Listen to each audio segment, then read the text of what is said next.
we have audio? Audio. There we go. Hey. Good thing you just tuned in because we just got done tearing each other's throat.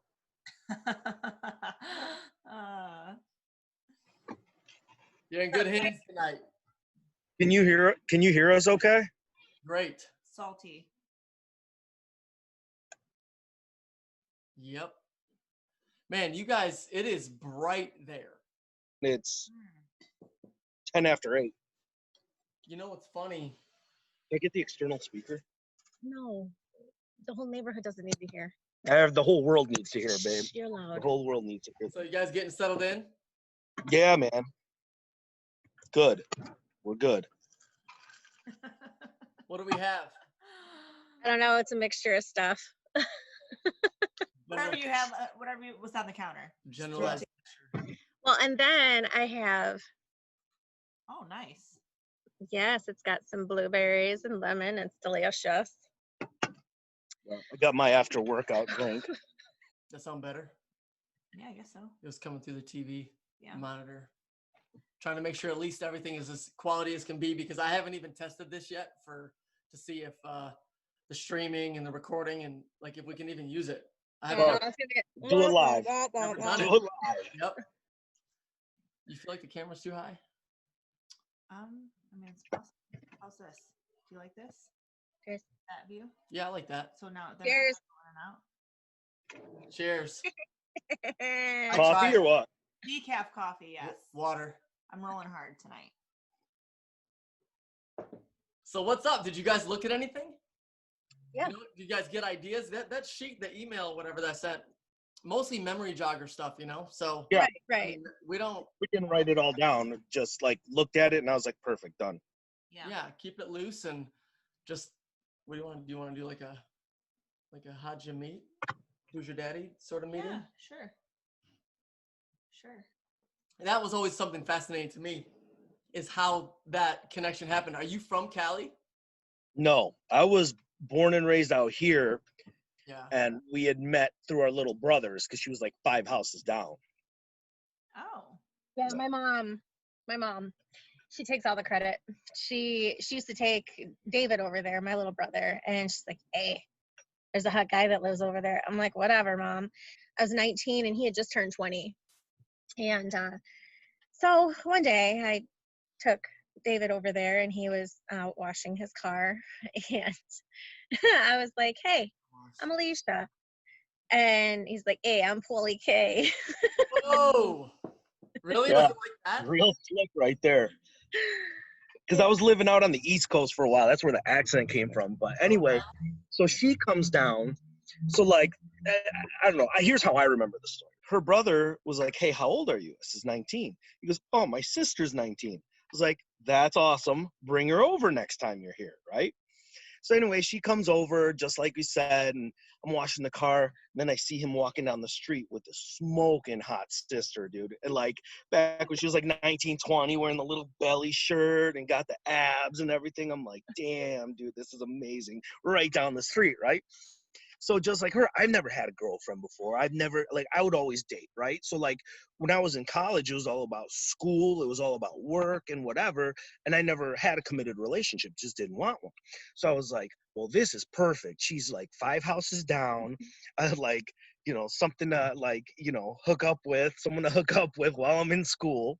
Nice. So That's the like, plan, right? Yeah. And then like 21 years later, still can't get rid of her. So, The plan. yeah. That's awesome. But yeah, that's how we met. Yeah. That's amazing. I had like, so you only came after high school. Yeah. So I had come out. So after high school, like I was a bad kid. And so I grew up in Dearborn Heights and my parents were like, look, dude, you either are going to go to military school or we're going to move the family away from your surroundings to help you get your life in order. So right after high school, like legit 2 weeks after high school graduation, we moved out to Connecticut. We got family out there. So while I was out there, I got away from all my bad influences, got my life together, started going to school, working, whatever. And after a year, my dad was like, all right, think we're ready to go back? And I said, yeah, absolutely. So then we come back. She kept asking like, what are we? And I never could say the word girlfriend, right? Because I never had one. So at 7-month mark, I said we were at Rachel's parents' house, remember? No way was it 7. I got a bad memory. Yes, but his birthday was June 20th. You had just turned 20, and then we were talking around then. And then July was when did I call you my girlfriend? Ooh, yeah. That's what I'm saying. 7 months. Oh, yeah, it took a while. It was hilarious. So it'd be like 2:30, 3 in the morning. I would walk down to her house. I would throw rocks at her window. Babe. Come outside. And then, you know, kids being kids outside at the end of the night. And I was like, oh, this is the perfect relationship. And then it just kept going and going. And like I said, what happens after the rocks on the window? So sounds interesting. I want to dig in. The rocks on the window, and then she would come downstairs, and we would talk for a little while outside. You know, we would just sit there and talk, and then and I would go home and then get some good rest. Remember that one time when Craig was across the street? Let's not get too graphic. No. But so his buddy, oh my God, it was hilarious. So him and I were on the side of the house, we're making out or whatever, and his friend was just so stupid drunk. He was across the street, walking back and forth. He's like, Polly, where are you? Polly! It's like 3 in the morning, and we're in the middle of, you know, whatever. Baking cookies. Yeah, we're baking cookies outside. We just enjoyed each other's company, you know what I mean? Like, you know, everything went well. So we started dating, I guess, or whatever. And then, you know, whatever it was. And then crazy part, here's where it got kind of nuts. So we were dating for 3 years, right? 3 years into our relationship. I remember we were driving around in our silver Cougar. Forgot where we were exactly. But I remember stopping, turning around, looking at her, and telling her, like, hey, by the way, in 2 weeks, I'm moving to California. After 3 years of dating. Just drop the bomb on her right there, right? Like he didn't discuss it with me in advance. Like it was just something. It was like, boom, hey, guess what? I'm moving to California. I was completely dumbfounded. Yeah. So, and the reason I did that was, like, I graduated college in 03, right? Eastern Michigan. I had gone out to Greece for a couple of weeks to celebrate with one of my buddies, and while I was out there, I realized, like, you know what? I want to continue to grow. And I felt like I outgrew everything in the environment I was in, being in women. I'm 23, 23, somewhere in there. And what did you graduate from Eastern with? Bachelor's in criminal justice. Okay. So finished school, went out to Greece, and I was hanging out there, and then I realized, like, look how much there is in this world, right? So I only know Michigan. I was like, I got to get out. I got to do something. I want to grow professionally, personally, spiritually, everything. So I had applied, when I came back, I had applied for a position with TSA out in California. So I applied with them. Long story longer, I ended up getting the position, and then I was like, you know what? I'm doing it. I don't care. So I dropped the bomb on her, and I was like, we got 2 weeks, dude, and then I'm moving. And that was it. And then she's like, you know, what are we going to do? This, that, and the other. And I will tell you this, that decision, not only was it the best decision I ever made in my life personally, but it was the best thing that could happen in our relationship, because we had met so young, and no matter what, like, she always knew, she's like, I want to be with you. I want to be with you. I knew from the moment that I met him, it was like, you know how, I knew that I was going to marry this man from the moment I met him. Seriously, no shit. Like, when we first met, like, something in the back of my head was like, you will marry this man. If you've ever seen me washing a car outside before, you would think the same thing. Reasonable thought. Yeah, absolutely. Next logical step. So anyways, yeah. So it was the best decision we ever made, because we had met so young. And like we spent a lot of time together. But wait. Before that, like, there was a handful of times, because we lived down the street, so we were hanging out so much, and it was like nothing to me, but to him, he was like, okay, listen, we need to take a break. I would melt down and be like, oh my God, you're breaking up with me. But it was just him needing space, needing some air. And here I'm all, oh, I love him. Yeah, so it was good because, like I said, we had met so young, and we didn't even. I'm sorry. So you went. Oh yeah, I dropped. Like I said, 2 weeks. I gave her notice, and then I just pieced out. On your own. No. Last minute though, Okay, we're getting there. Sorry. Yeah. last minute he decided, because he was gonna have his cousin go with him. So last minute he decided that I could tag along to help him move out there. Yeah. So I was like, all right, this will make it a little. Who's gonna talk and bake cookies on the long road? Yeah, exactly. On the ride there, I need someone to bake cookies with because my cousin's not going to do it. So yeah.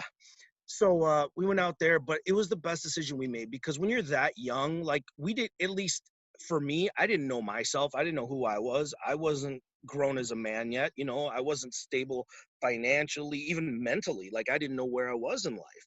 And same thing with her. And my whole reasoning was this, like, I'm going to go out here and I'm going to grow as a person. You stay there, you grow as a person. We'll keep in touch, whatever. And if it comes back together, then it's meant to be, right? Just like they all say.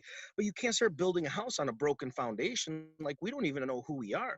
My idea was we were taking time off. So I expected her to be doing the same thing because we're young. Like go have fun, and you know what I mean? Like whatever. Like you might find your future husband. Who knows? I didn't want to be the reason, she didn't. So She already had though. yeah, I didn't know that. No. Yeah. So anyway, we were out there. So I was out there about 3 years, and before she came out, and in that time, I think the first few months we would see each other once a month, something like that. We would talk all the time, and then slowly it started like spreading out longer and longer, and that's apparently when I thought we were on a break, but I guess not. But yeah, we had kept in touch and whatever, and then after 3 years she was like, you're still the one I want to be with and everything else. So I was like, all right, well, let's give it a go.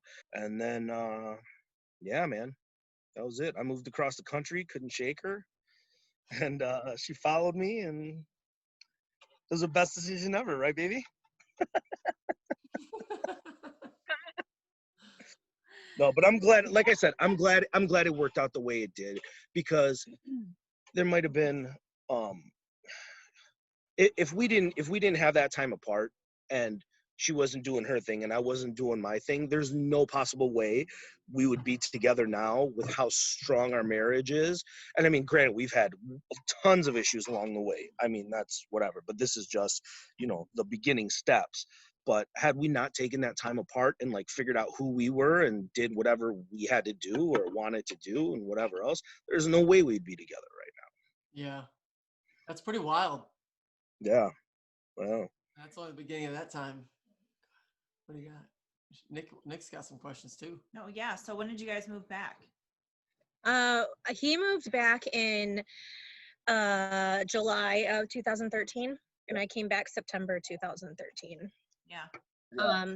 So he was working for Cheesecake Factory at the time, and they had presented to him, I want to say it was like January of 2013. They were like, hey, we're opening up a Cheesecake Factory in Michigan. We know you're from Michigan. Do you want to give it a go? And at that point, like, him and I, like, neither one of us had ever thought about coming back. Like, we knew we wanted to start a family, but like, we just thought we would always be living out in California. Like, it was amazing. We had an amazing time out there. Yeah. But sometimes the door opens for you and you just gotta kind of walk through and see where it takes you. And I mean, his company they paid to pack up everything for us and move it. They moved our cars. They paid for the flights to go home. And it was like, you know what? It was going to be a nice break for us to kind of get back to family. I'm learning a lot because I tell the story different. I tell the story is that's all true, except we had plans on when we were going to start a family, we were going to move back to Michigan. That was the plan whenever we wanted to start having kids. So when I tell the story, we were going to plan on moving back in 2014 or 15. That was our goal, right? Start like kids then, because we got married in 2009, and we were going to wait until we were in like our 30s to start having kids. So like when that opportunity came, I was like, you know what? It's a year or two early, but if they're going to take care of everything, it's a sign. Like, let's go back, let's do it, and whatever. And, so we came back solely for the purpose of starting a family. Like, had we decided not to have kids, we would definitely still be out there because that's our lifestyle. Like living on the beach, like enjoying life. I mean, you guys know how it is. Like you're next to the water, whatever. Like that was our lifestyle, and it was perfect. But for me, I didn't want to start a family, raise a family, and neither did she without having family around. Like I grew up with my cousins, aunts, uncles, like close friends of the family, like within a couple miles. So we'd like ride our bikes to each other's houses. We would walk, like you playing out until the like nighttime, streetlights came, and it didn't matter because it was all like family and friends. I wanted that for my girls. I didn't want them to not have anybody close. So that's why we decided to move back, and we came back after I was out there 11 years. She was out there -3, 8 years, something like that. 6. You wanted to dig in on some stuff. No, you're the one that had the sheet. What sheet? There's no You sheet. might know what you want Those to are talk memory about. joggers. Yeah. So what are some big obstacles that you guys I had a have? question and I lost. Oh, jeez. No, that's. Go ahead. I'm curious on where we were professionally for you, Polly, where you went I was from thinking that criminal justice, Cheesecake Factory, chef stuff. Let's connect some of those dots because you're a hungry guy. Right. You made moves there. Cali, like, bring that. Yeah. So like, okay. So originally, like growing up, I was born in the restaurant industry, right? My grandfather had a restaurant, my dad had a restaurant. Like I grew up, like I remember being 5 years old, and my dad, I would go to the restaurant after school, and my dad would take a milk crate, flip it upside down, and I would stand on it to like learn how to wash dishes, right? 5 years old. 13 years old, I was a dishwasher at my parents' restaurant. And let me tell you this, dude. I got out of the restaurant industry because when you work for family, like they hold you to such a high standard. Yeah. I'm like, bro, like, what are we doing right now, right? So I grew to hate it. But then when I got in the real world, I realized how much work ethic I had, how much discipline I had, and how I held myself and others to such a high standard. It was amazing. Anyway, so that's why I got into criminology and criminal justice, because I wanted to get out. I didn't want to do restaurants. And I had some family who are in law enforcement, whatever. Had you learned to bake cookies yet? Yeah, right. Exactly. I just started learning how to bake cookies. It seems like if you left after learning that, then you truly weren't, Yeah. something else. Yeah, I was destined for other things. So criminal justice, yeah. Yeah, so I did that, and then started working at TSA part-time, checking bags. And so I was out in California, right? I moved out there. Well, the position was originally going to be full-time. It got switched to part-time. So while I was out there, like I had a little bit of money saved up, but then when you're only working part-time, living in California on your own, like that drained real fast. So I'm like, shit, dude, I got to hustle. I got to do something. So I started teaching. I became a substitute teacher. So I became a substitute teacher, and then I was like kind of a permanent sub because the person I was subbing for at a charter academy in Inglewood, I don't know what, got sick or whatever. I heard it in my head. Yeah. You said it. Always up to that was a great experience too. So like I was part-time there at night, teaching during the day, making ends meet, and then like I was down like my last of everything, right? Like my parents would be like, do you need any help? Do you need any money? And I'm like, no, I don't want help from anybody, you know what I mean? I'll tell them I'm fine, because I'm not the kind of person, like I want to do it on my own. I want to succeed on my own. I want to have nothing like back to the wall, because you don't know how hard you can work. You don't know what you have in you until you have nothing. I don't want help from anybody anytime. That's just me personally. Like, I don't think it's ego driven. I think it's more along the lines of it helps me grow as a person, right? So anyway, I ended up getting promoted at TSA full time, and then I became a lead, and then I became a supervisor, and I was at 24, I think I was, or 25. I was the youngest supervisor of an international terminal at TSA. So I ran all of the Tom Bradley terminal. I had like 380 something like officers under me. Then I got promoted into like training, and that was great, right? And I said, I'm out here. I feel like I'm destined for greater things. So let me get myself in that environment and see what can happen. So started working like Beverly Hills at a restaurant. Missing on my resume to continue in that industry was corporate restaurant work. So the Cheesecake Factory contacted me. like kind of headhunting, whatever. And I ended up turning them down the first time because I was making great money and living a crazy life running a nightclub in downtown LA. Yeah. That's a story for another time. When we get you a drink down here on the bay. Yeah, right. There you go. So then I just decided to stay in the restaurant industry, and it's been good. Like, I enjoy it. And then I got out of operations, and I was most recently working for a company called Open Table, which is in restaurants, right? We do like reservation software and what have you. So then I was like overseeing the state of Michigan, all their accounts there. And then COVID happened, and now one that I messaged you about, I believe. Yeah. And now I'm Mr. Mom. Now I'm just sitting at home for now, and she's finishing up her radiology program, kicking ass. And yeah, man, that's why I decided to get out of the restaurant industry originally. But like, it's crazy because I had such a dislike for it because like that's all I knew. But then when I left and like I was working for the government for 4 years, I miss taking care of people, right? Like, that's who I am. Like, I am hospitality. Like, I don't care if it's something like making someone feel good on the streets, like that I walk by saying hello, or taking care of someone when they come into my house, or pulling out a chair for you at the restaurant, whatever it is. I love taking care of people. I love helping people. And in the government, I just wasn't doing that. There was nothing there. So it was like empty. I felt empty. Like I wasn't happy. So to be able to, every day, not only lead a team of 100 other employees, but like to be able to help instill that hospitality mindset and how to help teach people how to take care of others is what made me happy. So that's why I went back into it. Well, that's awesome. Yeah. How long have you felt that pull inside for bigger things? Can you trace it back? Yeah, I will tell you this. So when I was younger, when I was like, even in high school, I didn't know, right? In high school, I didn't even know who I was, what I was. Like I said, I was getting in a lot of trouble. I was, I pretty much screwed away I don't want to say a professional hockey career, but like I had a free ride to college, no problem, whatever. And I was too busy smoking weed, drinking, and whatever else that I just kind of shot that down the drain. Yeah.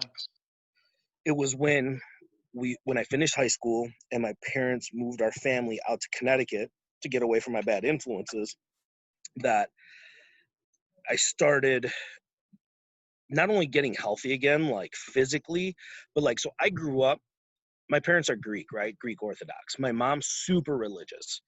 I don't want to say she forced religion down my throat, but like she'd make me go to church all the time and whatever. Okay. So when I would have to go to church, I didn't know God. I would just go, hang out, whatever, just to make my mom happy. But then when I was in Connecticut, I felt like I found God on my own. And just the culmination of me growing religiously and more spiritually, I guess, as a person, not so much religiously, like as a set of, laws or whatever else, but doing that and getting myself physically conditioned. And it felt like I could wish anything into fruition. Like I would walk down the street and just with a smile on my face, and I would attract other people to me. I would like attract smiles back. And just seeing that amount of influence that I had, it was then I was 19 years old and I said, wow, dude, I can do all this. And it felt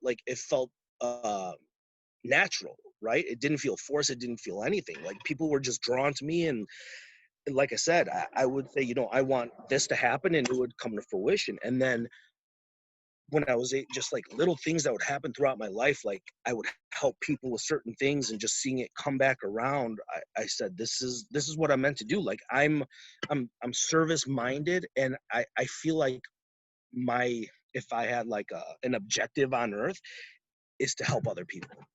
So that's how I truly feel. And I was 19 years old when that thought came into my head, and now I'm 41.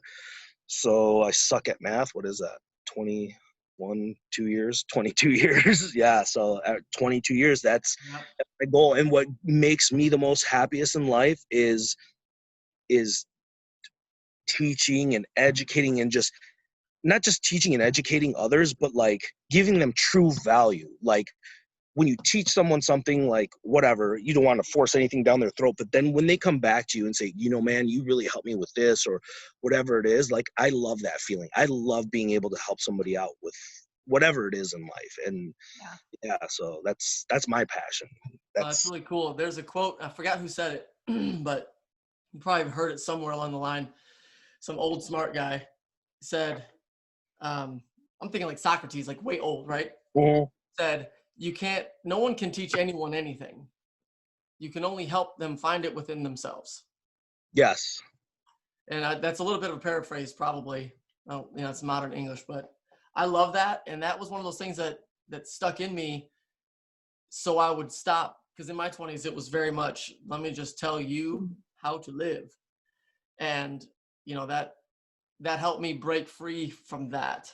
Mm-hmm. Even instructing, because I coach all the time, kids and adults, whatever.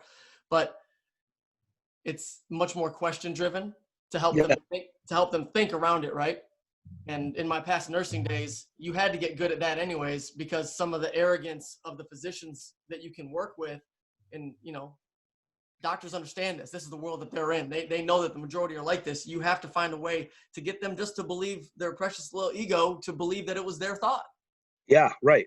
You develop that art around there. How long did it take you to realize that? So, you know, you had mentioned like it was me telling them what they needed to do or what to do. How long did it take you to realize that that wasn't helpful and that you had to switch gears?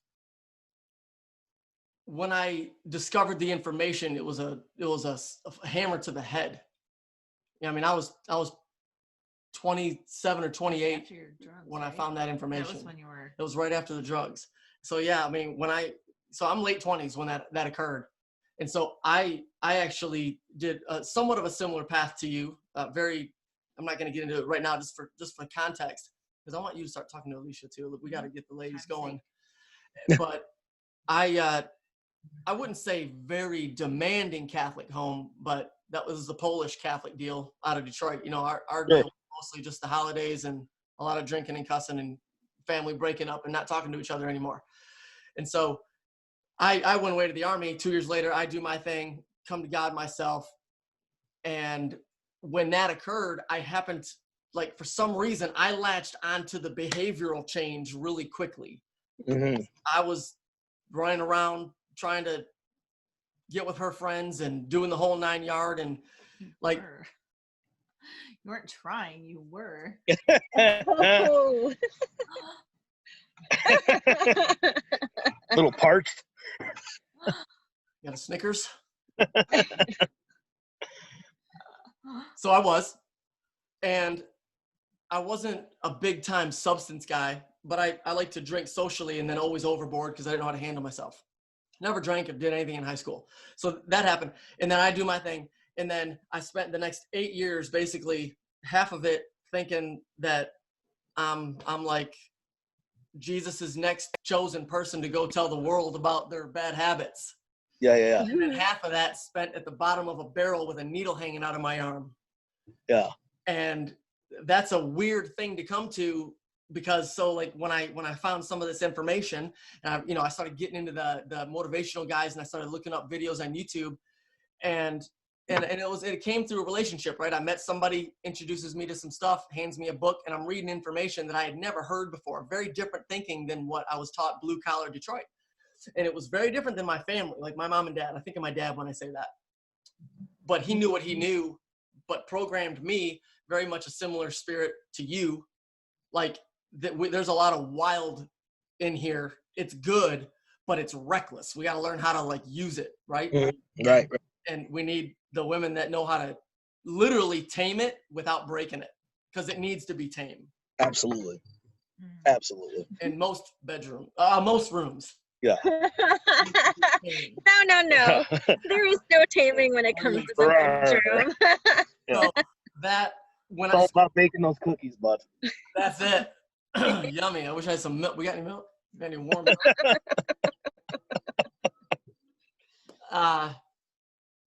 It was I had screwed up. So the bottom line is this: I screwed up everything so bad by the time that I met this guy. Addison was 4 months old and I wasn't living with them, you know, and so like it was really rough.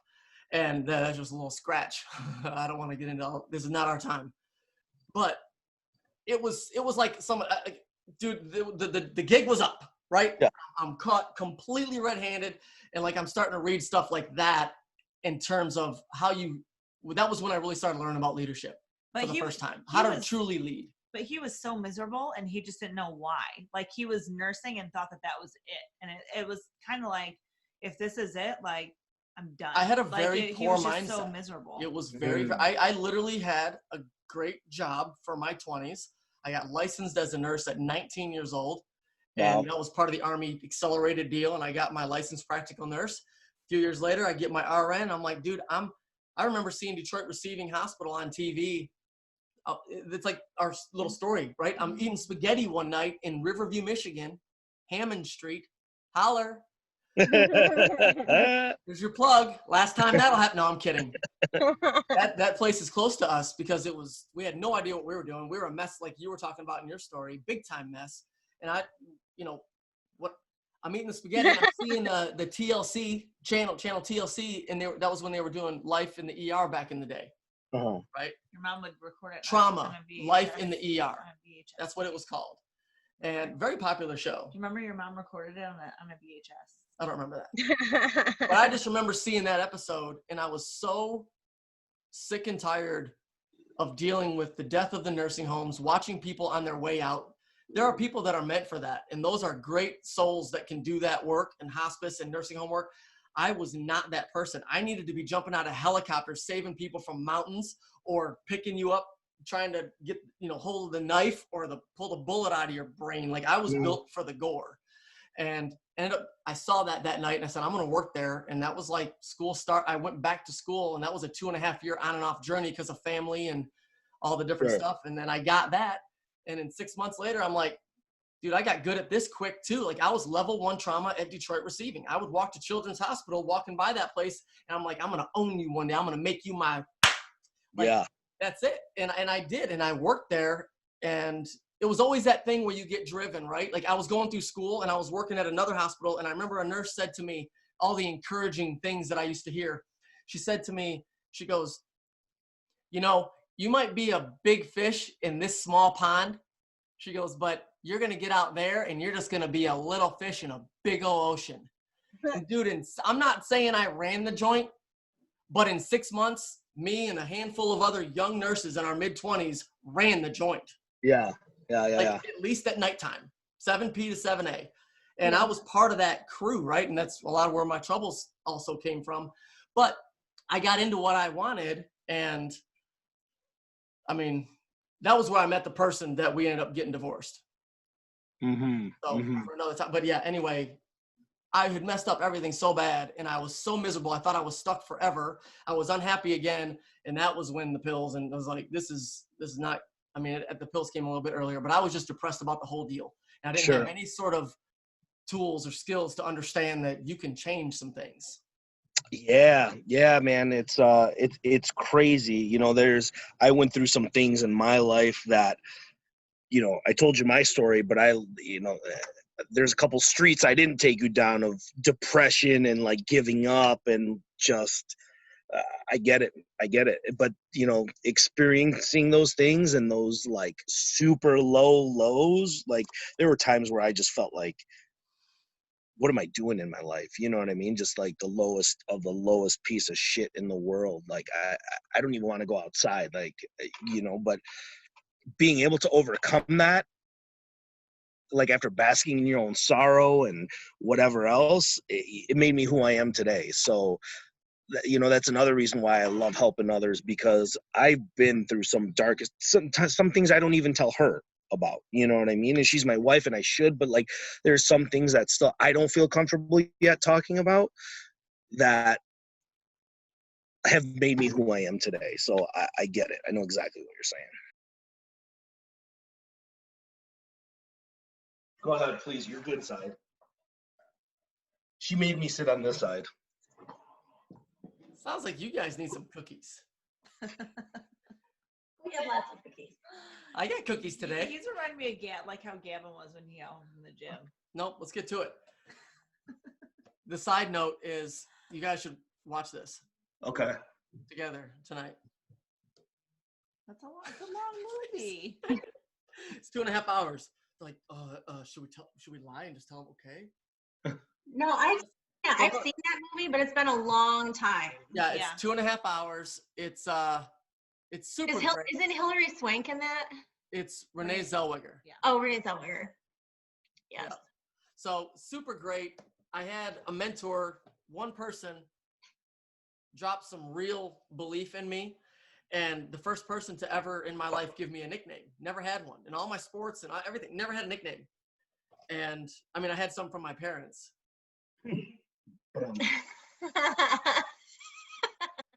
Pete's cute. They call me Pete. I like that. Cinderella Man. He called me C-Man, Eddie. Oh, yeah, I guess Shannon. Yep, Shannon. Wow. Sorry, Shannon, if you ever see this. Yep. We won't say her last name because it's maybe copyright infringement on her name, but you know Shannon K. Oh, yeah. Thank you. Yeah. I don't have to edit. Whoa. Sorry, bro. Sorry. No, I don't think she would mind at all because she's not Shannon K anymore, I don't think. Right. Yeah, she's Shannon KP now. Shannon P, yes. And beautiful soul of mine. We were best friends in high school, and she would call me Eddie because my middle name's Edward, and it was always platonic. We never made any cookies, ever. Never wanted to, either one of us. Funny story. That was a pure one. That I probably shouldn't tell. We're not going to discuss that if it has to do with her. That probably won't make it. And that probably won't make it. Okay, yeah. Okay. We're talking about old flames and stuff and old friends, and did you touch them, and did they have chocolate?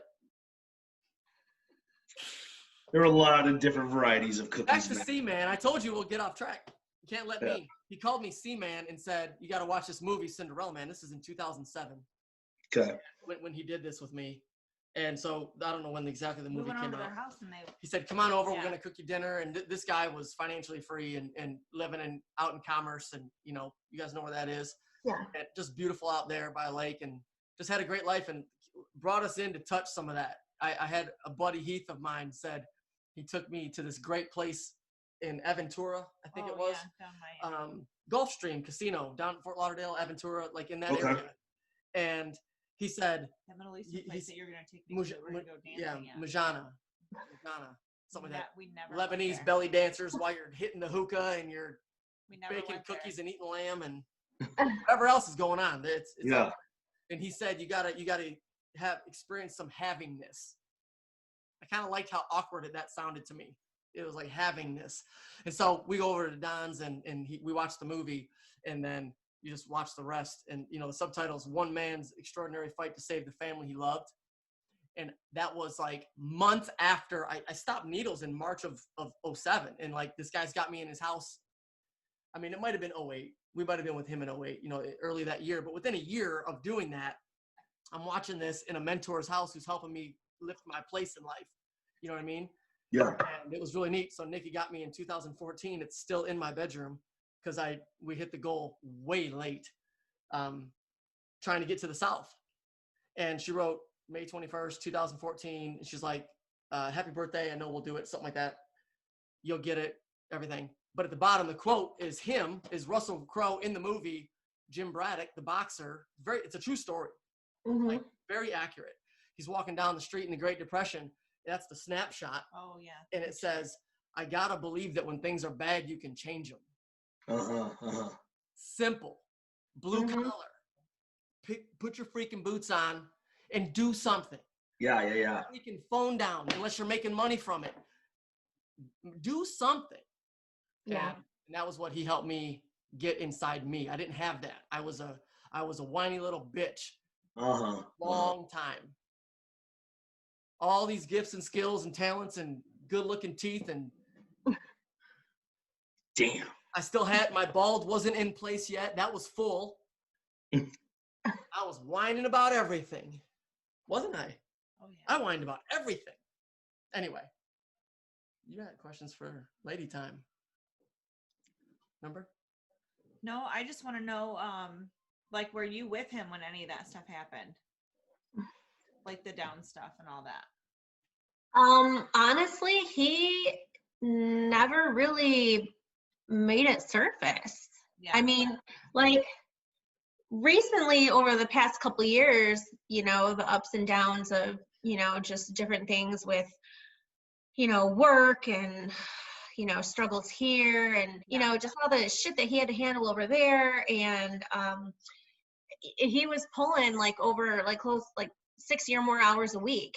And it was, you know, when Ariana was younger, he was hardly ever home with us. It was, And that was the hard part. it Like was I had to 45 eat. minutes away. He had to drive there. And then after a long, like 12-hour day, he was coming home and just exhausted, never got to spend any time with me or Ariana. And, you know, he just kind of like, you know, went as like quiet and distant, like not really sharing much. And that's a good thing though, is like, he definitely kept work separate from home. He never really, I would ask him, you know, how was your day? Do you want to talk about anything or whatever? And he just kept it to himself. It's not anything that he cared to, you know, bring home with him.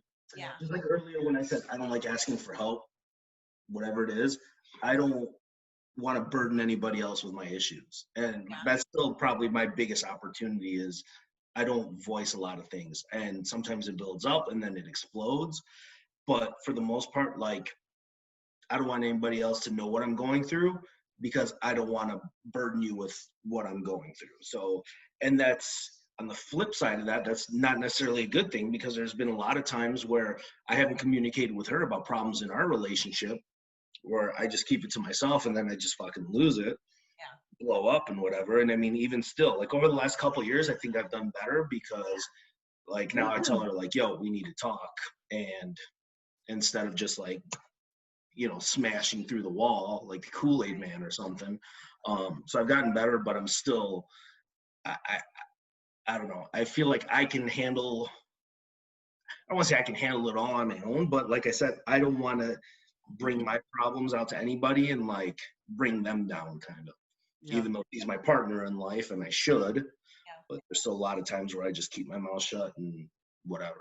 Because then ultimately it'll affect her, it'll affect the kids and whatever else. So I feel like I'll take the brunt of it. Like, just put it all on my shoulders, bro. Like, I'll take care of it. Yes, sir. No problem. I'll make it happen like I always do. So driven people, I think, do that. I didn't have a problem with keeping it to myself in my 20s. I made sure I told everybody. How are you able to, what helps you loosen that up with her to open up with judgment on when, okay, maybe I need to bring this one up and talk this out? How do you go through that process? okay, that's a great question because I'm still not good at it. I think I don't even know if I could always use help with that, but I still don't. Hang on, we're about to move the computer. Sorry, the kids are not going to bed. And I found it. There we go. So it goes like this. It goes, I still try to hold everything in, right? I don't have a problem fitting in the frame like Paulie does. Yeah. I'm like this. Wingspan out, and I'm still all in the frame. Oh, I know. It sucks. Like, I try to, like, sit like this sometimes. It's not funny. Okay? Anyway. I'm calling myself slender. What was I saying? Oh, so, like, that process is now, and I'm still not good at it. Like, I still don't talk about something unless it's, like, at, where before it would go to, like, out of 10, I would wait until it's at an 11, and then I'm like, yo, blow up. Now wait till it's like an 8. So for me, that's huge steps, right? Because now it's like before the blow up point. But there's still so many things that I should probably start talking about earlier that I don't. But I feel I've gotten better at it. And like, here's the process. Like for me, I can never do it like right up front, right? It's never, and for whatever reason, it's either because the kids are always around and, you know, majority it's that. Like we can't have a serious conversation because we have a 3 and a 5-year-old that just tear up the place consistently. Like we can't. That's an understatement. Yeah. Like they're supposed to be sleeping and she just had to go upstairs and yell at them. So, yeah. So for me, it's always like it'll build up and then I'll like drop her a text. Like, not even passive aggressive, just like, hey, blah, blah, blah, blah, blah. Like, you got to do, like, you got to do this or this. And then she'll come home, and then instead of us talking about it, we kind of give each other the look, like, we know it's out there, but we're not going to talk about it now because whatever else. Like, and next thing you know, we're just baking cookies. yeah, and that's what it goes back to, man. It's like, it just, like, that's the Band-Aid on the bullet hole. You know what I mean? But, like, we both know, like, we still got to have the conversation. Well, okay, can I talk for like 5 minutes, please? Ask me the question. I know, but can I jump in and speak? Whatever you want, boo. Hi, guys. How's it going? Hey. Let me get out of your sleep, please. Go ahead. Please. Well, I like would we see the Arm and Hammer emblem. we went out 2 weeks ago, and every time we go out, we have an amazing time together. Like, I would rather only go out with him, and he has verbalized the same thing with me. We just find fun in everything. Where anytime you see us, we're just obnoxiously loud. We're always having a great time. What? We have the best dates. Okay. Oh yeah. I was like, what? Yes, we do. This is why I don't talk, because I get like torn down. Anyway, go ahead. Let's go. Send help. So, It's common. so this time that we went out by ourselves, we hit 3 different places. The last place that we were at, we sat at the bar. We were all the only people at the bar because, you know, with everything going on now, but it was nice because we just sat there, and that's when everything came out, and that's when we just had our heart to heart, and, you know.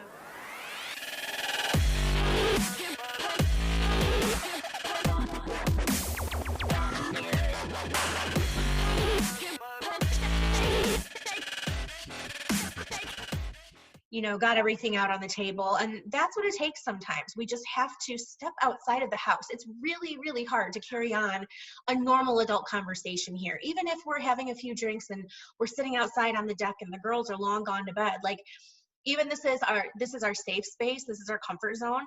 Like, it's just so nice to be able to get outside of our element and, you know, get that fresh air, that break. And that's what, you know, like I said, we had an amazing time, and it was due time for us to kind of recalculate and, you know, get back to us and just kind of pinpoint some things that we had going on and get things back on track.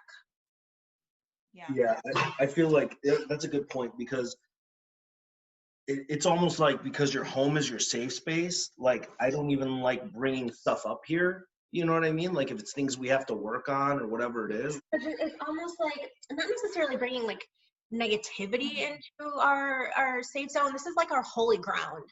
But it's like, I feel like any type of negativity we have going on, like it should almost be done like elsewhere, because this is like, you know, this is our happy, safe spot. Yeah. Well, that's beautiful, because your household has an energy to it. It has a momentum energy, an energy momentum, however you want to say it, but it does. And that's why when you walk into a room in a staff meeting or anywhere, and you're like, whoa. Yeah. Is this something I said? Yeah. Walk in, right? Because you can feel the tension. Yep. Because the energy is very, very real. And so the fact that you actually leave there to discuss serious matters. Yeah. And protect the energy of that house like that, I think that's great. That's really cool. I mean, plus 2, it's also nice to get out of the house because we have 2 tornadoes that live here, and terrorists like we do. Yeah. You think the hurricanes down there are bad right now? So when you guys go out, you don't have to elaborate on details if you want, but you're more than welcome to, you know, touch on something. But when you go out, what are there will you touch anything? If you're in a restaurant, will you discuss? Well, I will touch anything and everything. Yeah. As soon as you said touch, that's where my mind went. But, Same. but yeah, no, like, so, and it's not right away, and it's. I gotta be clear. But it's not. I gotta be careful, but I gotta be clear too. It's not right away that we do that. You know what I mean? Because we go out. No, you let the night relax. And that's exactly what it is. A lot of times it probably happens on the drive home, no?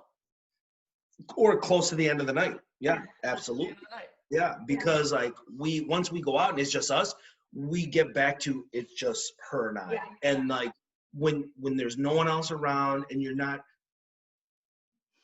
so like here we said it's our home, right? So we're completely different.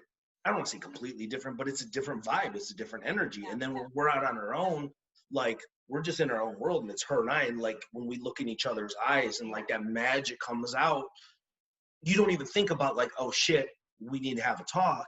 It's about like, let's enjoy each other's company. It's like recharging the force. Yeah. Right. And I think everybody needs that every once in a while. Like him and I mean, we like to do it at least once a month. I mean, we prefer to go out like, you know, every couple of weeks or so, but, you know, due to schedules. But like if we go out like once a month like that, just him and I, like we're good to go, because it does get insane over here. Yeah. You know, he's been working his ass off here with the girls, handling everything here while I'm out doing my thing between work and school. And it's like, it's a lot for the both of us, you know? So getting out, just him and I, and you know, having the time to reconnect and get back to each other, I mean, it's a beautiful thing. Yeah, but to like answer your question as far as there anything that we don't touch or what do we touch, it's, I think before it used to be like you used to sidestep certain things, you didn't want to like take them head on, but at this point it's like, bro, we've been together for so long, like we've been together 20 years. Like, why should we, there's nothing off the table. Like, I don't care how awkward the moment is. Give me the most awkward moment and I'll spearhead that shit. Yeah. Like, that's what we're going to talk about first. Yeah. Because that's what needs to be talked about. So for us now, it's like, no, lay it all on the table. Like, here's what it is. And we had some pretty straight up conversations 2 weeks ago. Like, like it's rough right now, right? So like the whole thing, like with her in school and work, my thing was when we first got married, it was like, here's what I want in my wife, right? I need you to work, because here's what I envision our family to be. We both work, we were able to take vacations, this, that, and the other. And then it's like, you know, when you hear from your partner, like, yeah, okay, that's what I'm gonna do. But then 11 years later, that's not where we're at. It gets frustrating, right? And so like it's a mix of that. It's a mix of, you know, she's stressed out because she's got to go to work and school. But I tell her like, bro, had you done this fucking 11 years ago, we wouldn't be going through this pain right now. And there's sometimes like, I don't want, like, I'm not going to give up, you know what I mean? Like, just because I don't want to give up on our relationship or whatever, and it's not going to happen. But there's sometimes where it's like, I can't take it anymore. Like, whether it's you don't have time for me, we're not baking cookies enough, whether it's like I want her to spend time with the kids, I want her to spend time with me. But when she's at school and work, like, I understand she's tired. Like, I get it. Believe me, like, she gets up at 1 o'clock in the morning, goes to work from 2:30 to 6:30 a.m., goes to school from 8, and then doesn't get home till 5. Like, any human being that you give that schedule to, it's going to wear them down. And but here's the major part too, is between work and school and studying and this, that, and the other, and then Paulie and the girls, I lost myself. Yeah. And that's what was not understanding as well. Like, I have to split my time equally between Paulie and the girls. And sometimes, you know, the girls had more because, I mean, they're little, for crying out loud. But then it's like I started seeing the effect that it was having on him, and he would verbally say something and he's like, just 10 minutes a day, just 10 minutes a day. And, you know, sometimes those 10 minutes a day just flew by because, you know, I got to make dinner, got to do this, got to study, got to, you know, take care of the girls, got to put them to bed. Putting them to bed is like a half hour itself. And next thing I know, there's no time for him. But through all this, there's no time for me. Like, yeah, like on a weekend, if I'm not working, I might catch up on some shows or whatever, or, you know, just trying to take some time to myself. Yeah. But like health-wise, I stopped taking care of me because there's no time. Right. And that's where I have to, and here's what bothers me is because I knew all this was going to happen, right? So I don't want to keep bringing it up, but like, that's why I said like, finish school and whatever. And shit happens, okay? Shit happens. Yeah, I mean, like shit happens. Like she finished school, she, didn't pass her boards, and then we started having kids, and then life happened. Let me stop for a minute. Let me stop you for a minute. I'm taking a couple little notes here because something deeper is striking me. And what's striking me, first of all, is your bravery and your willingness to do this, because nobody does this. What you guys are doing right now, have another one too, and have a third one. Because why don't you just get really bright? Just get really bright. These it's because our auras are heating up right now because we're laying it all on the table. Oh, Jesus. It's this is very, very common. People don't talk about it, and that's why they're collapsing, because people are drowning. We have very similar things going on with us right now as she heads back into school, and we're trying to find a new balance. Yeah. Like there's very similar threads. Outside. That's why it's hot in here. Sorry to interrupt. Why is it hot in here? I'm like, no, it's fucking hot in here because she shut off the air conditioner and it's 76 degrees. Wait, I shut it off because we were talking to you guys outside and we got an old school air conditioning unit, so it was like, bah! So yeah, my bad. Okay, sorry, Adam, continue. No, it's good. This stuff is it's really great to have these conversations and that you're willing to put it out like this, and we'll see how it goes. But what I wrote down is like, it's something I got cut off because I felt the need to speak up right there in that moment. We need this in forums. So I'm putting in forums, and then maybe idea, I don't want to lose it, so I'm saying it right now. Idea like date/fun/dance night challenge. I don't know. And then people post pics. You know what? That's great. I will tell you this. I can't tell you how much that helps us, like a date night and whatever else. So to be able to challenge other people to go out and do that and take pics and send it, that's... Well, and then even we'll see where it shakes out and things like this, but there will be a handful, the couples will gravitate to these messages, the right people that see them on YouTube or when we share them or inside the membership that allows other people to see it. Got to use some of these things for, like, obviously to show people what we're doing, because most of the people are just gonna drown silently inside the house in their. You know what? Hang on. I'm gonna pause you for a second. There's something that I'm gonna be sending you guys. You said that you don't do enough things or you don't do anything. Right. I'm gonna send you something, and it's going to not force you guys to do something, but it's okay. Yeah. I'm gonna send you guys a present. Okay. So Thank you. it'll be for you guys for along that line of stuff. Cool. But anyways, go ahead. I love surprises, and I don't even need hints. I love waiting and not knowing. Yes, I'm not gonna tell you nothing.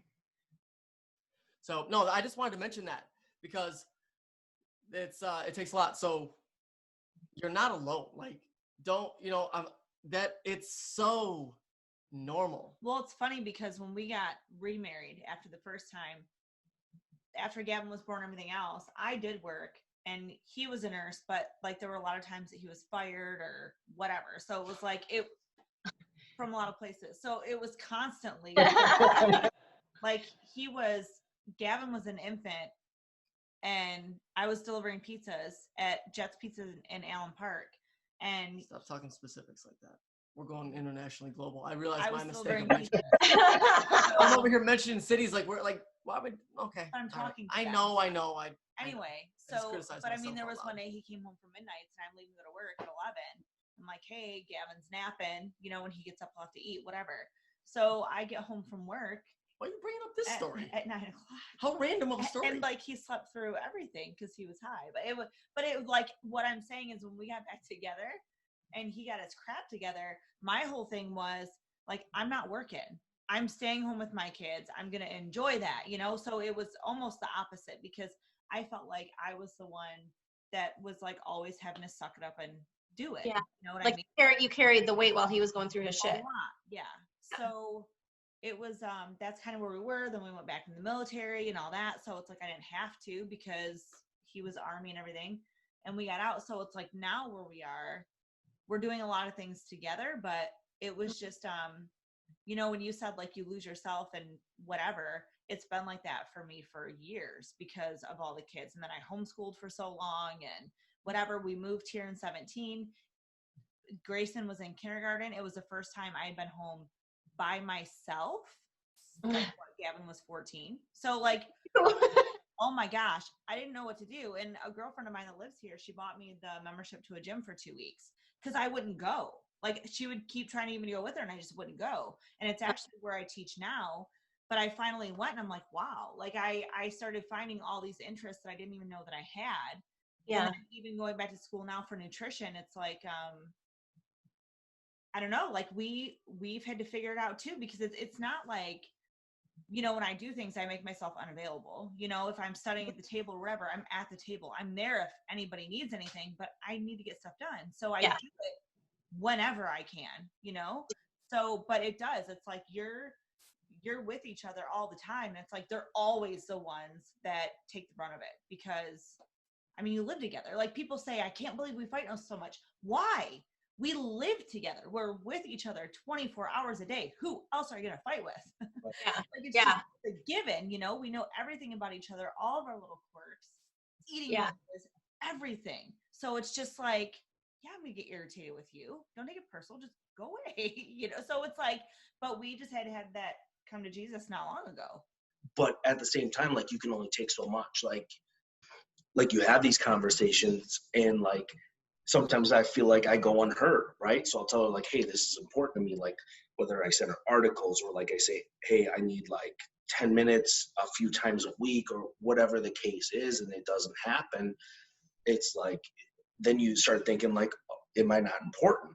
You know what I mean? And it's hard to talk about. And like, this is the only time, I feel like this is the only time we've talked about it in person with other people. We've never, honestly, we don't discuss this with anybody. It's nobody's business, first of all. Yeah. Well, it's everybody's business. Going out in the world. But like you don't like, and here's what I think a lot of people don't feel why it's a struggle with a lot of people, because they don't have a forum, they don't have a community, they don't have a support group where they can speak about this. And like right now, like I'm hating that we're talking about this. It's making me cringe inside.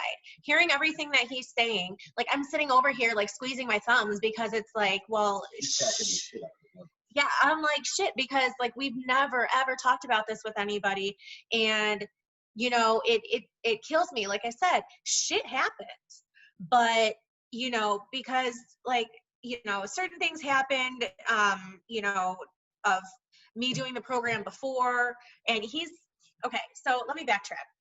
So when we were first dating, he, you know, he was all about the college life and this, that, and the other, and I started working right after high school. I got my first real job when I was 17. Yeah. And I did that office job until I was 21. I had people working under me. And then at the dealership. Huh? At the dealership? Oh, no, Expeditors. Were you at a dealership? No. I worked at Stu's. I thought I ran into her at the dealership. Where your uncle was. No. But anyways, so right after, like right around then, he's like, you know, don't you kind of want to go to school for something? You know, might be a good idea. So it was like NIT or something, and they had the computer program and they had the medical assistant program. And I'm like, well, I really don't see myself sitting on my ass in front of a computer for the rest of my life. So that's how I got into the medical field. And then after that, I finished a phlebotomy program, and then moved out to California. And then I don't know what brought it up again, because I was working for an amazing doctor. Very, very wonderful doctor, got paid great. And I was like, I need to go back to school. And I hate school. I fucking hate school. I made to do it for sure. So it was like, I started going to one of the community colleges out there, and I was taking some gen ed classes for nursing. But the school I was going to, it's like they kept adding on more math classes. Now, I suck at math, okay?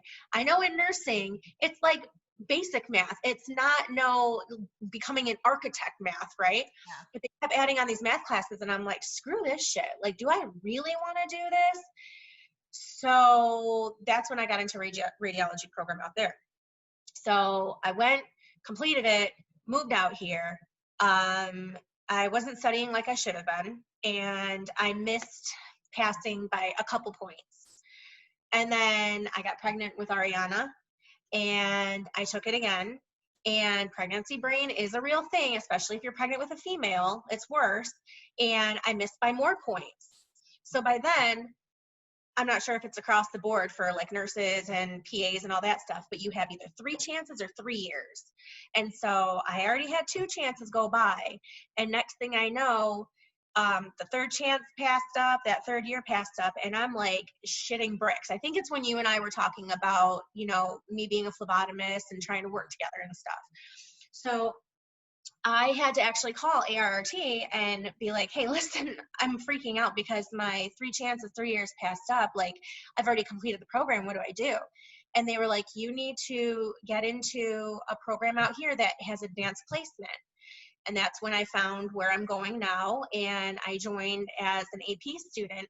Well, I wasn't even thinking AP meant advanced. And here I am joining this program. I'm with the seniors and the juniors. So right when I started the program, I'm taking 10 classes with clinicals on top of still working and being a mom and being a wife. That's like me just outside of myself and being a mom, and my brain is here, and here. And it's hard. It is really hard. If I had like no kids and it was just him and I, like I probably could have, you know, adapted a lot better. So anyways, yeah, like I put myself in this situation. He took the brunt of it, and, you know, I feel like I fucked us all over. But I am a firm believer in everything happens for a reason. No matter how dark the situation is, there's always a light at the end of the tunnel. And whether or not you're shown why this reason was, I think my reason was because the program that I originally took, they did not cover as much as I'm learning in this program. I think if I even would have passed the board exam from this last program, I would be a subpar tech. I would be a shitty tech. Yeah. And everything that I have learned from this program, everything that's been instilled in me, is going to make me an amazing tech.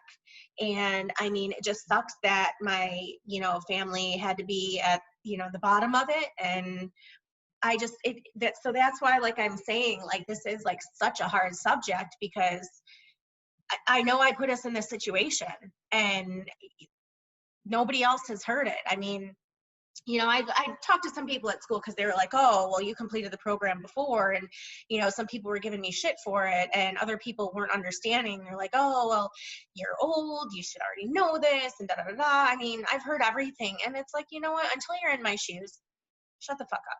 Yeah. You know, everything happens for a reason. When's your boards? Probably by the time they get back in touch with me, I'll probably be scheduling it for like the end of September. Yeah. Yeah.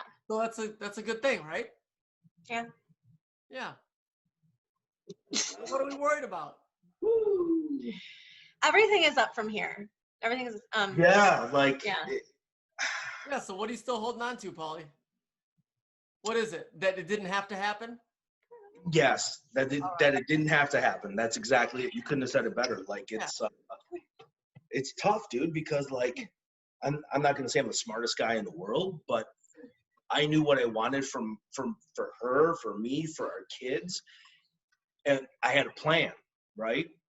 And I understand plans go awry. I understand all that shit happens, and you adapt, you overcome, you improvise. You know all about that, right? But like, when things don't have to happen, like we dug our own grave, and we shouldn't have, and it impacted. When you say grave, you guys have this tone of finality about you. I don't understand where that's coming from. It's all me, because like, here's the thing. Like, I had goals in mind, right? Said by this age we should be here, by this age we should be here, and it all comes down to like, we had a plan, and when I have a life partner who agreed to this plan, right? Like, let's do it together. But then when you feel like all these years you're doing it yourself, and I don't want to like not sound like an asshole, like you're carrying dead weight, because there's things that she's done that are like she's an angel, right? We all have feelings that are dramatic when we're focused. I can't let it go. I can't. But even then, when we're wrapped up internally, we're wrapped up in ourselves and our expectations that we're offended. It's as simple as that. And there can be really graphic things that we think, right? Or explicit, dramatic things, extreme things.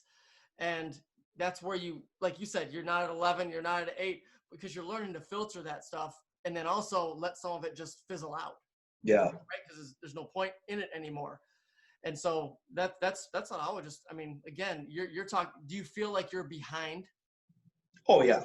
But I can't even tell you how far behind. Like, that's exactly how I feel. Here's the thing is we are, how do I say this? We are where we are meant to be at the moment for whatever reason. That goes back to my everything happens for a reason philosophy. But I look at it this way is us, like, I don't like comparing us to anyone, but I feel what we have, like, we could look at this couple and look at everything they accomplished and look at their house and look how much money they make, but you know what? Stop. No, I'm with you. Okay. With you. But they're not perfect. There's something that we can't see, like how we're throwing everything on the table. And like you guys said, not everybody's comfortable doing this because they want people to think that they're peachy keen perfect. Yeah. So, you know, you can look at this person, you can look at that person, and no matter what, nobody has what we have. Yeah, we might not, you know, have money flying out of our ass. We might not be able to go on vacations or, you know, have extravagant things, but like we have love. We have like, let it rip.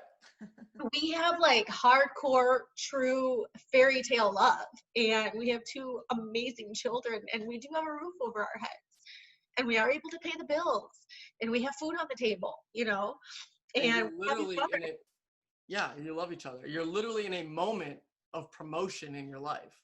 Yeah. Your lifestyle is in a moment of promotion. Yeah.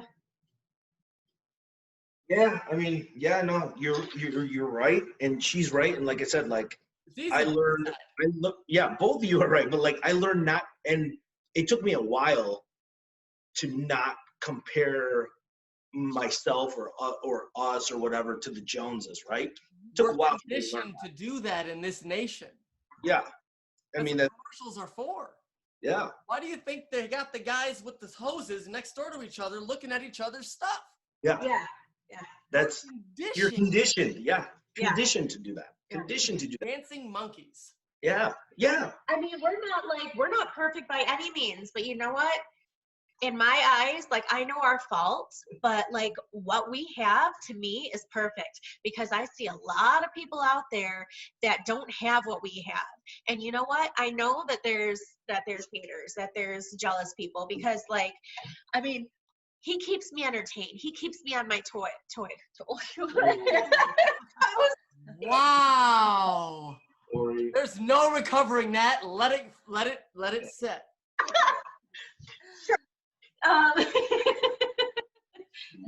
Make us later. Yeah. We know you guys are all right. But anyway, but he's my teammate. He's my soulmate. And I mean, that is like, I totally forgot where I was going after that. Keeps you on your toes. Yes, he keeps me on my toes. And, oh yeah, there's haters, but then there's also people that admire what we have, and that's such a good feeling. Like, I've always wanted to be a positive influence for other people. I feel that what I have is amazing, and I wish I could share it with you. I wish I could give you a piece of what we have so you could have it too. You know, that's what I always told. I always told my cousin. So my cousin, my cousin married his brother. So she's my cousin and my sister-in-law. And I told her even before they started dating, honey, yes, very good. Yeah. Nice job. But I told her from before they started dating, I was like, yeah, I wish you could just have a piece of this so, you know, you could be happy and know what true love is and blah, blah, blah, blah, blah. And yeah, so I just like she said, like, everybody's paths are different. Shit happens in life, whatever it is, you make the most of it, you overcome your issues. And like I said, from the time we had met to after 3 years splitting up, moving across the country, and like the trials that we go through now, like this was like 2 weeks ago that we had like a conversation about our relationship. You know what I mean? But with each little battle that we fight, we're getting stronger, we're winning, and like I'm happy where we're at. You know what I mean? Like, people don't have it. We're blessed for it. we're freaking blessed. Oh shit. Does it, like, don't you think you learn to fight cleaner and more efficiently? And Oh yeah. Oh, 100%. Oh my God, the arguments that we used to get into when we were younger, like back in Cali, like it would be like it takes a lot to piss him off and even him remotely raise his voice. I've heard him out of our 21 years. Are you sure it wasn't one of the kids? Out of our 21 years, he's only raised his voice not even a handful of times. Not even on one hand. Me, on the other hand. Though, my soul is on fire because, like I said, I don't want my wife to see that part of me. I don't want, like, even after all this time, like, I take the brunt of it. You know what I mean? And that's something I'm still not good at. Like, I should be voicing my opinion more often. I should be whatever, but yeah. That's something that we're going to have to work on. I mean, and that's the thing too, is yeah, we've been together 21 years, married 11, but there's still always something that we could work on to make communication better, to make, Hey. Sorry, he just looks sexy there. But I mean, there's always something that we could do to improve ourselves. And at one point, like, you know, when we have the time, like, yeah, I do want to go to couples therapy. Like, it's not a negative. Oh, don't. Yeah, I do want to do like couples therapy. Apparently, we'll have to crack that shell open. Yeah. Another conversation. No. It was shitty. It was through my work. Okay, stop. It was super shitty. This bee basically took my side. No, because she was basically telling us to get divorced. Okay, that's what it was. So what if she was on his side? Like, it was all, like, both of them were so negative towards me. Like, I did not get any leeway. It was basically because it was before I started this program, and he was so upset. Like, you need to go back. You need to finish this. Like, you started it, and you didn't finish it.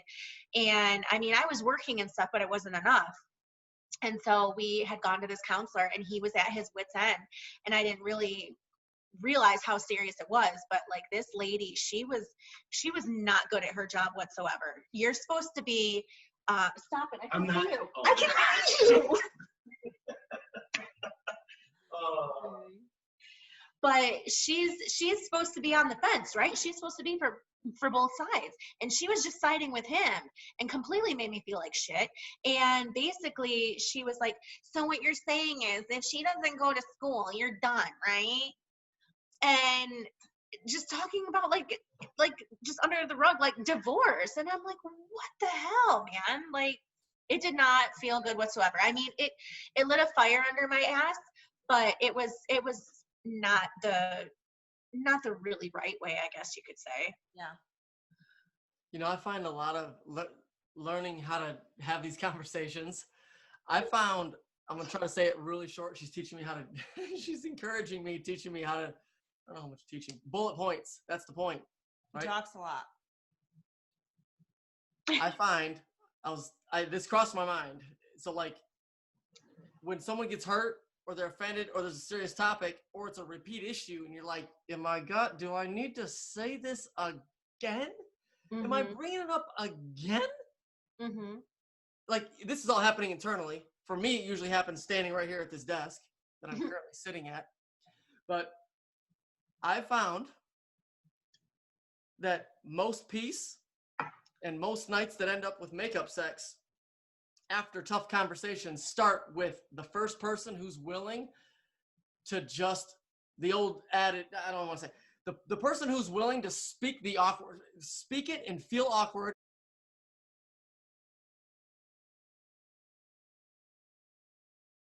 Steam coming out of our ears. The adult end of the pool, we'll put a video clip in there. I guess the point is just really just be willing to feel awkward and feel stupid and silly and frustrated, but never stop pounding on that thing. You can have that argument, you can have that talk, you can have whatever. But in my case, I've had the same conversation with her a few times, and it feels like I go unheard. And I'll even mention it to her here and there. But even when I like joke about it or mention it, it's like, it seems to me that sometimes she doesn't get it unless we have a sit down and say, hey, here's where we're at. You know what I mean? So sometimes sometimes it's hard. Like it's like, that's my biggest complaint is like, I'll tell you something, but until I'm like up here with it, you think it's not a big deal. When he brought it up the other night, it was bad because I started laughing, and I'm like, I don't think it's funny, but like I've heard you every single time, and it's not that big of a deal. But it is to him because he's the one that's home and not getting attention. I'm like, look, it's not okay, or because he's like, I'm not a priority. I said, I know you're not, but that's not okay with me. You know, like it makes sense, even though I'm not initiating. But I told him, like, I'm not home. I'm busy. My mind has so many things. Yes. Like, come at me. Come behind me. I didn't say this to him, but like I'm thinking this. Come at me, dog. Like, yeah. At the table studying. Come rub my shoulder. Sit next to me. Talk to me. Go back to the whole baking cookies thing. Like, I don't care. I was already running late this morning. I was like, hey, good morning. I was already late for school, so why the hell not? You know, I had a few minutes. It was morning. I want you to start your day off great. Good morning. Oh, it was a fucking great morning.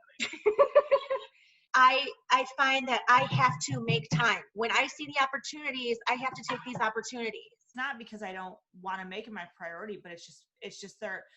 He doesn't necessarily demand my time like everything else does because he lets me do what I have to do. So why'd I make you dinner? Why'd I make the dinner? I don't know. I told you. Yeah, to let me do what I wanted to do. To let her handle school. It's her first week. To let her this done. It's like, well, whatever. Sick. Has this been your first week? Tomorrow's your last day of the first week? Last day of second week. Oh, how's it going so far? Fine. I think it's all right. Good. And then I told her that, but what were you assuming?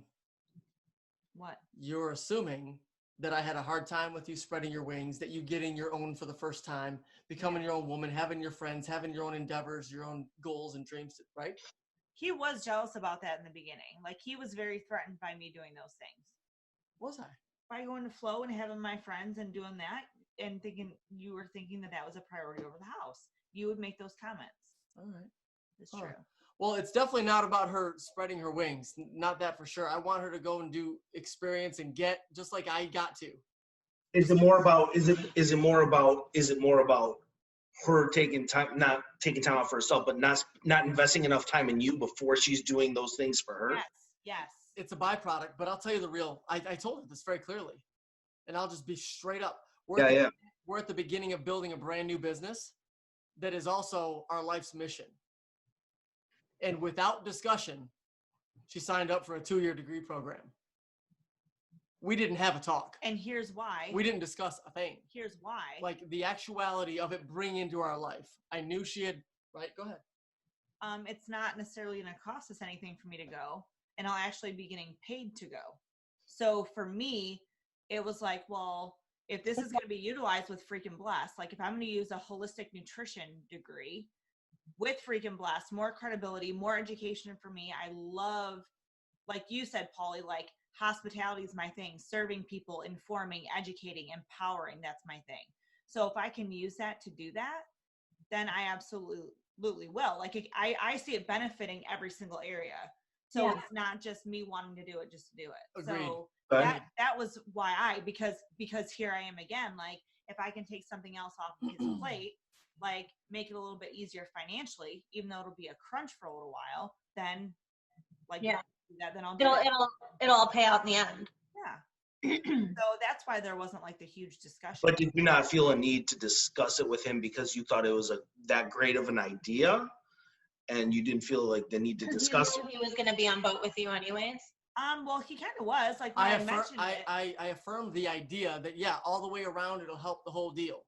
It was a thing that happened quickly at the desk. Her coming, like it was quick. Yeah, like, hey, what do you think about this? Blah, Yep, blah, yeah, blah. it sounds like something that'd be an asset. Yep. But great. it wasn't like, oh, it's full-time online, 2 classes, 8 weeks, 2 more 8 weeks, like his schedule used to be. He used to be in the office for hours on end every day doing schoolwork. So we wouldn't see him. But like the amount of time wasn't discussed, like what the schedule would look like when I would get it done, any of that. Like nothing was discussed that way. But yes, to me, it was like, it's something I really want to do. It benefits us financially. It benefits us like business wise. I want to do it. So it was just like the timing was good. The kids are old enough, so it was just, I don't know. Yeah. I quoted her a wisdom principle from Proverbs, I think, in the Bible, where it said, only a fool begins building a house without counting the cost. I said that the other night. And my whole thing was, we didn't strategize this on paper and put some ideas on the whiteboard, whatever it needs to be done, because the plate is only so big. The cup is only 15 ounces. It will not hold 15 and a half. Like it won't hold, like that's it. That's it. Yeah. Something has to give. It has to, because you can't do everything. And our thing, and at the time she was also doing a challenge for meal prep, the meal prep sort of weekly stuff here, where she's doing the stuff during the day. There's 32 32 chickens on the counter, and like all these things, because they're doing meal prep for a half a dozen ladies that come over the house. She's doing that, working at the gym, doing these different things, right? School's starting back up. She's getting the virtual stuff going for them. Like all these things are happening. And that's the reason that there's no more marriage videos at this point in the course. Because we haven't been able to do this with a clear head, roll that camera, and start having some fun. That's the only delay. That's it. Yeah. Time. That's it. Same thing. And so when I realized, like, when I started seeing her, the school, like, it was around the clock. And again, it was only like a week, right, that I'm noticing this. Mm-hmm. I'm like, the frustration started building in me, and a little bit of the panic, because you know what I told her? I go, we have people paying us money. This is not okay. Yeah. Yeah. The pressure that I feel because of that, like, I'm not saying I'm collapsing and it's an unhealthy deal, but trust me, if I was giving you my money, I'd want you to be thinking about me the same way I'm thinking about you. Yeah. And right now, the other 8 people. On that flip side, when I say 10 minutes a day, right? You want to talk about like one of the things that we've had issues with is because she's so busy, and I'm like, dude, I need like, forget about baking cookies. No, it's about baking cookies. It's about sex. It's about just intimacy. It's sex and intimacy, right? I need her. Yeah, for those, he just wants 10 minutes a day, even just for those 10 minutes. I don't If care I'm if just sitting next to him or laying on I him or don't care if something. it's 10 minutes a day of her laying on top of me. I just want to feel her body. I need her, right? Why? What's that? Why? Because it's called energy. I need your energy in me. Exactly. And I am codependent, proudly. and here- Why are you so weak? And here's the problem. You want to get down to it. I mentioned it so many fucking times. Like, dude, here's what I need. And it almost to the point where I sound like an animal. Like, I need you 10 minutes a day. And like, I'm sorry, it's not just about your body. It's about the whole vibe. It's about the whole energy. We don't have to have sex every day for 10 minutes a day, 3-4 times a week. Cool, like whatever. But I need to hold you. I need to feel you. I need that. I need because it's not about a fit. It moves beyond physical, where it goes to some other place where it's like, I just need to feel you. You know what I mean? You're my partner. You're my everything. I need you. You're one flesh. Yeah. Like you get in you get intertwined. Like it happens. So Exactly. quickly. That's And like everything else comes together at that point, because when that falls apart, at least for me, Well, it's- everything else falls apart. It's taken me a long time to understand what he was talking about, because for a while, you just want my body. yeah, but, yeah, like because even just like his actions and stuff, it was like, you know, poking me here, poking me there, grabbing me here, grabbing me there, grabbing me everywhere. I just sounded like Dr. Seuss. But anyway. Oh. brought kids into the moment again. Look at you. What a mom. That's Yeah. it's life right now. Yeah. And you try to sail through But the no, storm. it's taken me a minute to see things from his perspective and understand why he wants even those just like 10 minutes a day. And lately, okay, there's no one in this world that will ever make me feel more valid, more like wanting. Like he puts me on a pedestal, okay? Even on my downest days, like he just makes me feel like the most amazing, beautiful thing in this world. And that's how he sees me. And that's not how I see myself. And, you know, for him to appreciate me that way, like that just doesn't compare to like anything else in this world. And I still am trying to come to terms with it. But I mean, yeah, for the longest time, I thought, okay, he just, you know, it's poking me for this reason, but in all actuality, it's just, you know, he just wants to cuddle sometimes, or just, you know, feel my heartbeat, or just touch my toes. Yeah. Have that part of the side of your hip or your butt that you hate, but we like to just hold. Just Good thing that, yeah. But I'm telling you, it's like, but and here's okay. we're holding that thought, Alicia. Oh. She's so pissed she can't remember what she was talking about. Well, I just lost anything I was gonna say. That's why I tell Adam, like, you see me bouncing like a pinball all these different places and whatever, and not coming to you or whatever else. Like, that's why I told him the other night, like, just like kind of shake my head or whatever. Like, come sit with me, come be like, hello, you know, whatever. Like, just refocus. Because I think we just get we're huge multitaskers. So I think with women, if we don't have 5 things loaded and ready to go, like, you don't feel like a real woman. Well, no, I just think not that. I think it's habit. I think it's just kind of like how we operate. Yeah, like once we hit a certain, I mean, That's I an think offensive guess. No. I think it's like once you hit the mom status, like it is engraved in you to be a multitasker. You have to handle 20 things at one time, and it's never going to be an easy load. Like, Can we stop saying your That's 20 minutes.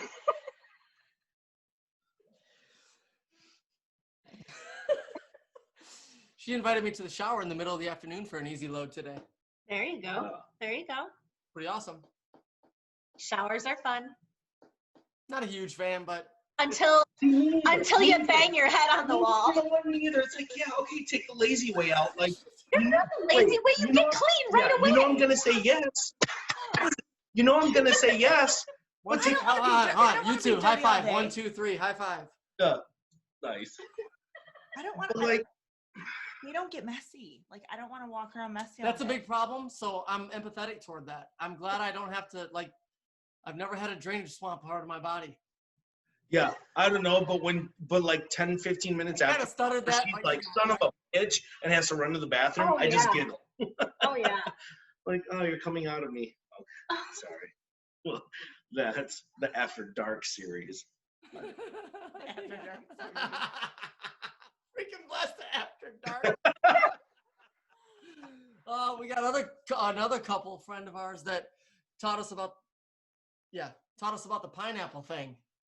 Oh yeah, you never knew about that? Not kind of naive. Is that when you put your We got pineapples on our Speaking doormat, of pineapple, you put a pineapple on your porch, like, because you're swingers. and Yeah, we I didn't have know that. 3 pineapples on a floor mat leading into our house. Oh yeah, everybody's like, oh, these fuckers get down. My garage. Well, apparently she didn't know what it was because she just looked at me. She's like, is that when you put your dick in a pineapple? I'm like, what? No, it's a grapefruit. It's a grapefruit, right? Is it the grapefruit? Oh yeah, I've heard. I didn't know that. there was a fruit. Okay. I've heard about that. Yeah. That was a cannoli. Never worked. I hear you. It's all normal. Alicia, I hear you. Yeah. It's all normal stuff. That's the thing. Yeah. Yeah, and you make me feel like there's something hugely wrong with me sometimes. There is. Normal. Well, the priority thing does have to get handled. Like, stuff has to get handled, or there's only one outcome to all that. Yeah. So I with him. Okay. So we have sex, and then one day goes by. Cool. Second day comes. By the third day, it's like something has to be done. God, don't let a week go by. A week? Like, don't let a week go by. It's happened. It has happened. But like, I can tell it's not just like necessarily physical. It's totally mental and like. Yeah, because the poison builds up and it goes in here.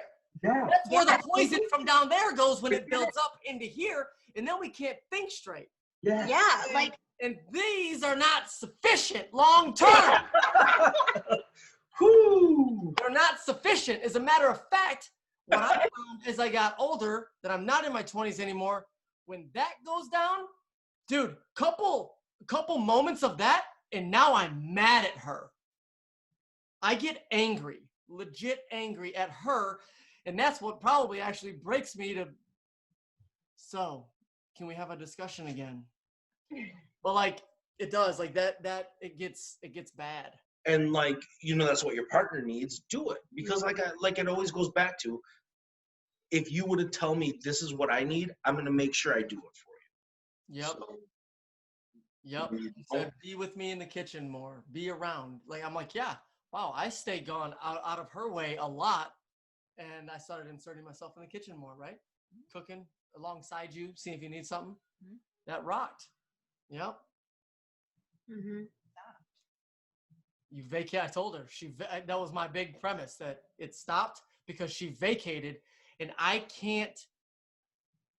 I'm still too much of a man of my own, I guess, that I'm not gonna slime my way following her around so I can smell her feet or her fart. Like what? Like where is she? Oh, she's there. Oh, good. Exactly. Dude, you see this? This is about as mild and meek as I'm probably gonna end life. Yeah. No, she knows. I've calmed down a lot in how we communicate a lot, and I'm also quite detached from a lot of things. But that one, we're both saying it's funny because I'm loving this because just within hours ago, I'm saying this to her Monday night or something, Sunday night, whatever it was. 2 nights ago. And like, dude, the message is identical. That's why I'm going to make sure this is clean enough that it needs to be like, not like, I'm probably only going to take out like that's, it's just a little bit much. Yeah. First time viewers are gonna be like, oh, yeah. Right? Yeah, because but I mean, it's gonna still be the flavor, and I'm telling you, like, I had no idea this would happen. It's pretty great for both of us. Absolutely. Like I can tell, like, probably the first hour was kind of like, but then like we keep talking, and then things get more natural, I guess. Because I asked a hard question that was a little bit uncomfortable for me to dig into, and you guys were willing. Well, and that's how it happens. That's how good stuff comes. How much did we have to get into for us to be able to? I wanted to share those things, but I'm not going to share it out of context. Right.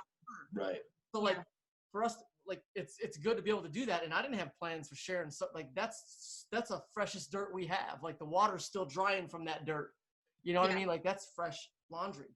Yeah, and I can't thank you both enough for asking those questions and eliciting those thoughts between us, because there's a lot of things that we didn't talk about before to others, and I'm glad we did. Not only is it better for us, but I hope that people see how uncomfortable we were talking about it, and I hope people can see like, hey, it's not that bad. It's completely normal. Yeah. Beyond that, check this out. I've come to a place with this for your mindset.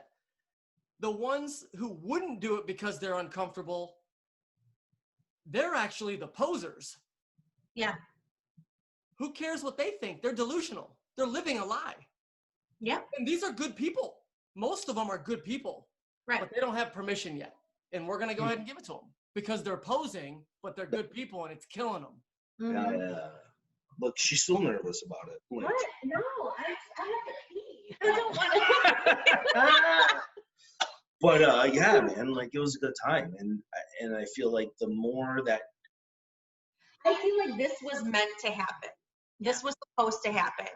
You know, like I said before, like something about you guys, I'm like, God, like we need to hang out. These are the type of people that I want to hang out with. I want to get to know you guys better. And you're positive people, you're influential people. And that's the type of people that we need around us. That's the type of people that we need in our lives, because I feel that we are those people too. Right. And you just get like magnetized to certain types of people. And I don't know, I think it's a very, very positive thing and a blessing.